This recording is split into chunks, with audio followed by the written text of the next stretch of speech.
सरसों फुला गईल दिन आवता जनवरी के।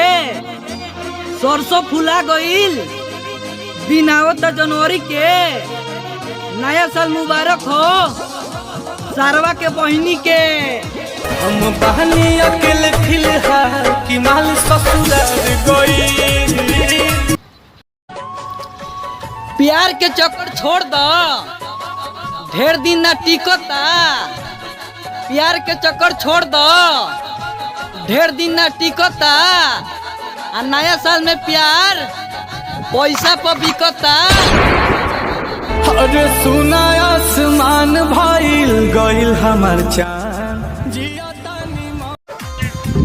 नया साल में दिल टूटल सगरो भइल धुआं धुआं बा।